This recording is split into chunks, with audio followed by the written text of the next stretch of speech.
नावादास आप सभी का अपने चैनल में हार्दिक स्वागत एवं अभिनंदन करता हूं। दोस्तों, आज मैं आप सभी को प्राचीन वेदों में बताई गई संस्कार में जो बताया गया है उसके बारे में आपको सभी को बताने का प्रयास करूंगा। 16 संस्कार बताए जाते हैं। अक्सर कई लोग वो संस्कारों को करते भी हैं, उसके बाद भी संतानें दुष्ट प्रवृत्ति की या गलत प्रवृत्ति के होने लगते हैं। तो उसके क्या कारण हैं ये भी इसमें बताएंगे। तो बने रहिए। 16 संस्कार। सर्वप्रथम जो संस्कार आता है वो है गर्भाधान संस्कार। इस समय जब माँ के गर्भ में संतान आ जाती है तो इस समय ये संस्कार किया जाता है। इस संस्कार के बारे में भी बताएंगे। पहले हम 16 संस्कार की पूरी जानकारी दे देते हैं। दूसरे नंबर में आता है पुंसवन संस्कार। 3 महीने में ये संस्कार किया जाता है। इस समय माता को भगवान की कथा आदि सुननी चाहिए। उसके बाद आता है सीमंतोन्नयन संस्कार। ये 6ठे महीने में होता है। इस समय माँ को शांत चित्त होकर अध्ययन करना चाहिए। उसके बाद जात कर्म संस्कार। जन्म के बाद जात कर्म संस्कार में बच्चे को शहद या घी चटाया जाता है।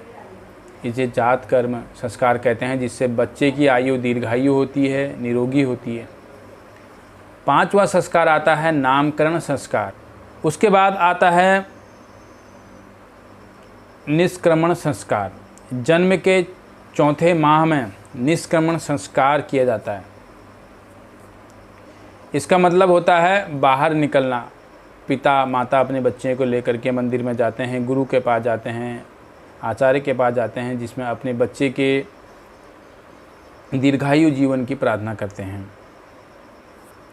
7वां आता है अन्नपाशन संस्कार। बच्चे के दांत निकलने के समय बच्चे को अन्न खिलाया जाता है, इसे अन्नपाशन संस्कार कहते हैं। 8वां आता है चूड़ाकर्म संस्कार। पहली बार मुंडन किया जाता है, इसे चूड़ाकर्म संस्कार कहते हैं। इसके बाद आता है कर्णभेद संस्कार। बच्चे के कान छेदना। जब प्रथम बार बच्चे के कान छेदे जाते हैं उसे कर्णभेद संस्कार कहते हैं। 10वां आता है विद्यारंभ संस्कार।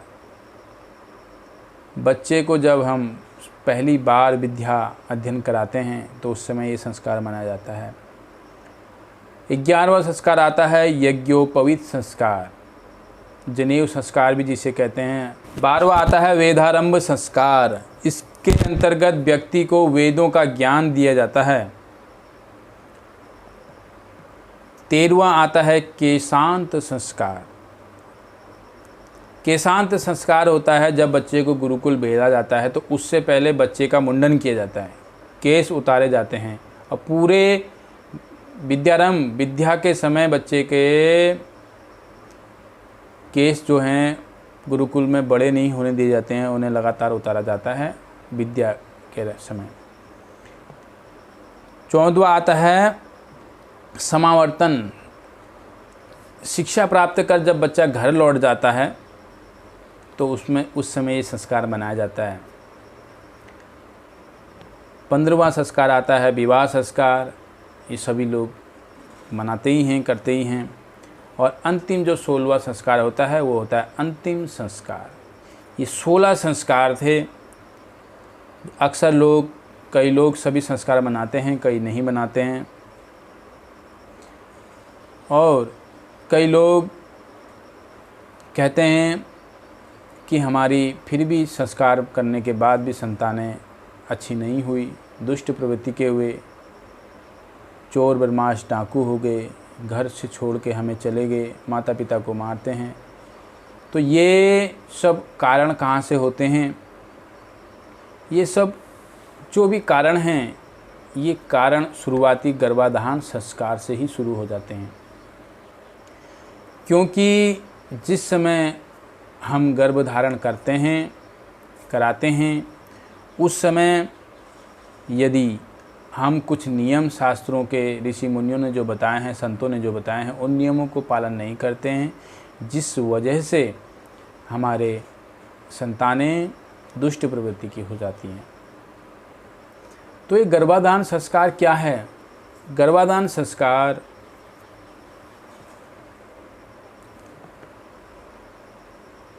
जब स्त्री पुरुष मिलते हैं, पति पत्नी, तो स्त्री के ऋतुस्राव होने के 6ठे दिन के बाद से 14वें दिन के भीतर केवल उस समय मिलन किया जाता है। 8वें दिन, 10वें दिन या 12वें दिन या 14वें दिन यदि हम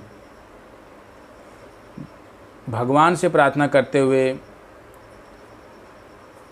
दोनों पति पत्नी की इच्छा है कि हमें पुत्र की प्राप्ति हो, दीर्घायु बलशाली पुत्र चाहिए, तो उसके लिए ऋतुस्राव के 8वें दिन, 10वें दिन, 12वें दिन और 14वें दिन, 6 दिन के बाद से 14 दिन के भीतर यदि 6ठे दिन, 8वें, 10वें या 12वें या 14वें, तो इस समय पुत्र की प्राप्ति होती है। दोनों की इच्छा होनी चाहिए पुत्र प्राप्ति की, तभी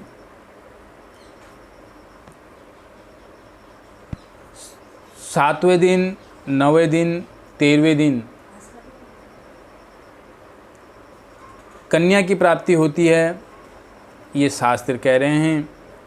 इच्छा यदि दोनों की पति पत्नी की होगी कि हमें कन्या चाहिए, दोनों के मन में कल्पनाएं होंगी, और उस समय हमें जैसी कल्पना होगी, जैसी इच्छा होगी, दोनों की इच्छा के प्रतिकूल वो कार्य होता है। यदि हमने चिंतन हमारा उस समय, यदि हमें पुत्र चाहिए, चिंतन हमारा उस समय वीर योद्धाओं का, जैसे महाराणा प्रताप, शिवाजी राजे, ऐसे योद्धाओं का चिंतन किया, तो ऐसी हमारी संतानों में गुण आएंगे। यदि हमने उस समय जो चिंतन करोगे, यदि हमने भगवान की भक्ति का, साधु संतों का चिंतन किया, तो ऐसे संतान में गुण आएंगे। ऐसी कन्या के लिए जब हम चिंतन करेंगे वैसे ही गुण आएंगे। और दूसरा विशेष बात यह है, उस समय दिन वार का भी काफ़ी विशेष ध्यान दिया जाता है। कभी भी गर्भाधान संस्कार के समय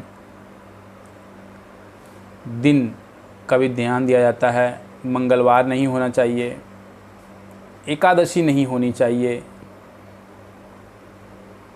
अमावस्या नहीं होनी चाहिए, पूर्णिमा नहीं होनी चाहिए। इन दिनों और संध्या काल का समय नहीं होना चाहिए, चाहे सुबह हो या शाम, दोनों समय की संध्या का समय नहीं होना चाहिए। उसका समय है रात्रि 10 बजे से 12 बजे के बीच का।